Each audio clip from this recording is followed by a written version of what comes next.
Today we're speaking with Scoular, the Savvy Navigator, a man that has many aspects to his business. So, hello Lance. Hello. Who is Lance? Good question. My background of my career has been in international trade, import-export. Originally started off in a customs brokerage. Went to 3M Australia in their customs division, part of their purchasing, and later to another American company called what is now known as Baxter Healthcare, looking after their imports and exports. I got my customs broker's license, so I thought go out and give it a go myself. So I did. Set up my own business, did that for 13 years, merged, did a few other things, and now I've progressed. I've run courses on importing and exporting still, but I've progressed in recent times, probably the last 2 a bit years, into social media, how that would work. And actually I was very resistant to it. At first I was getting invitations to Facebook and LinkedIn. I thought, what is that? What is this social media? I don't really want to know about it. Now I'm doing it for other people that don't have time to do it for themselves. Social media and leadership. How do they, how do they work together? Those that aspire to have influence for the benefit of business, community, they need to have a voice, and it's hard to get a voice through the normal channels of communication, our mass circulation, TV, radio, newspapers in the past. The soapbox thing in the local community hall doesn't happen very much these days. It's generally on the media, but now the media has gone online. But it makes it a lot easier for people to connect with the community through the World Wide Web, through websites, but particularly with Twitter, Facebook, LinkedIn, YouTube. You can actually create your own TV channel using YouTube. Social media is really important for businesses. I was just thinking, what happens to the small businesses and the not-for-profit organisations who really don't see why they should get into it because they really don't have enough money or resources to actually spend on it. Also, they're funded by government and their funding is tied to projects. So why would they be involved? Why should they look at social media? How could it help them? Sure, well, you mentioned 2 things there, small business, so micro businesses or sole ownership businesses, sole traders or small businesses in general.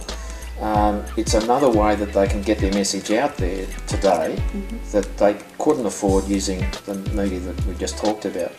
So yes, there's a learning curve, and I've been through that, but it is a way that people can connect with their target audience, if we look at a business, in a fairly cost-effective way, because there's basically no cost in setting up these social media channels that I mentioned.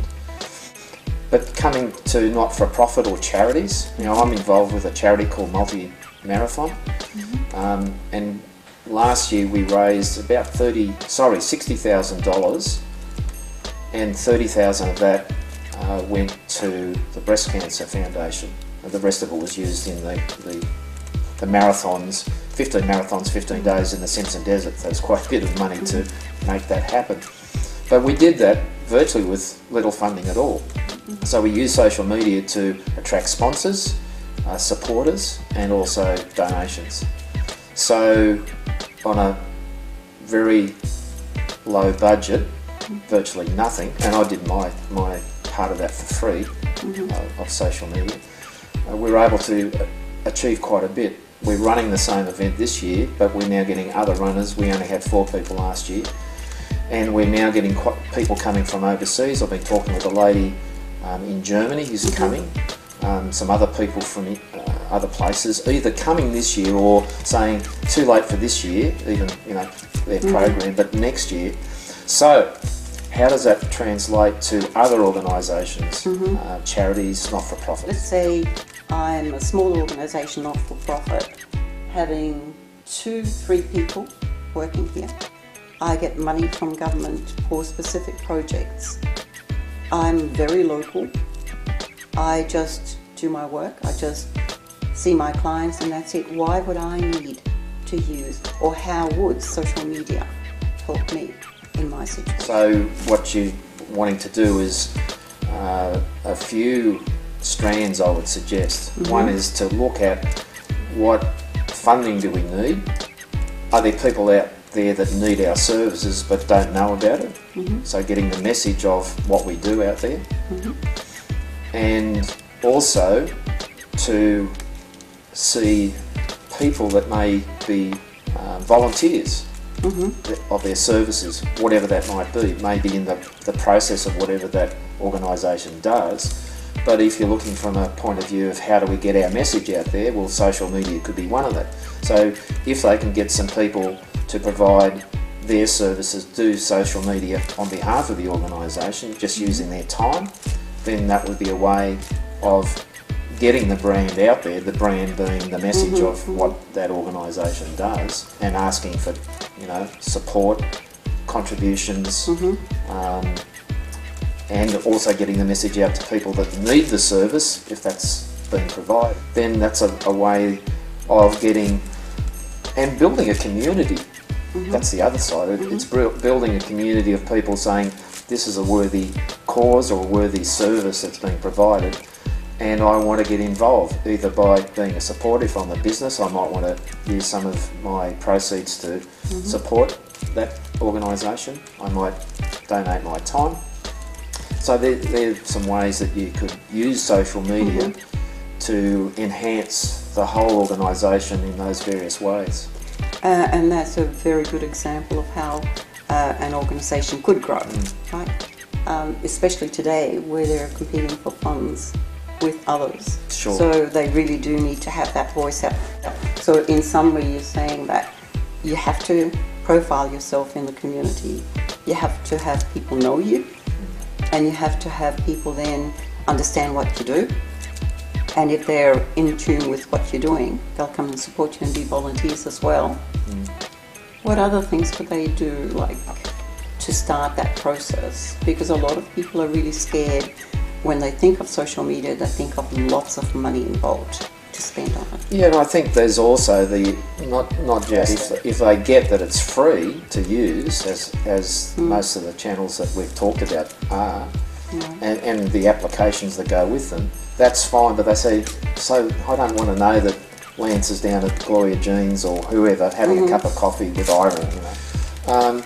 They don't want to know that. Well, that's part of the process. That's not bad, actually. Gloria Jean's. But the other thing is about that is it's actually from the organisation or a person. If it's an identity, it's making that person. Yeah, they actually drink coffee, or they go surfing. It's actually engaging people that this person is a real person. They're not just a cardboard cutout. So whether it's the person or whether it's the organisation that person represents. You just mentioned, sending out a tweet or sending out a message that people can use it. In a lot of small organisations, the people are really scared that their staff will use social media in a way that will harm them. Yeah, look, I think what needs to happen there, I was actually at a meeting today up at Learn 2 here at Rouse Hill Town Centre, and we're talking about this in a business group, and one gentleman has a company, he's trying to figure out how to get more business in. And he said, I wouldn't want to use social media because they might badmouth me. And I said, if they're going to badmouth you, they'll do it anyway, whether you're on social media or not. But if you understand the internet and the World Wide Web, you can find ways to see what people are saying. You can go onto Google Alerts, put your brand or your product name in there and see what people are saying. It's better to know that they're saying it and then try and engage with that complaint or bad-mouthing and turn it around into a positive. If I was a small business, a small organisation, NGO, how could you help me? Okay, let's take the business. Well, actually, it applies to both. So you're a small business and you have a limited budget, or you're a not-for-profit, same deal, limited budget. There's three ways I can help. One is to come in and sit down with you and analyse how social media could fit in what you're doing now and how you could integrate that and then train people in your organisation how to do that. The second way would be to do the same analysis and then say, okay, you haven't got the resources, I could do it, but I would charge a fee for that, which may not be possible. And the third way is to, I'm actually building e-learning sites at the moment to help people in different sectors, how they can learn about how to analyse for themselves, how to use social media, and then how to go about doing it for themselves. So there's 3 ways I could help you. That's really, really good. Thank you so much. Okay.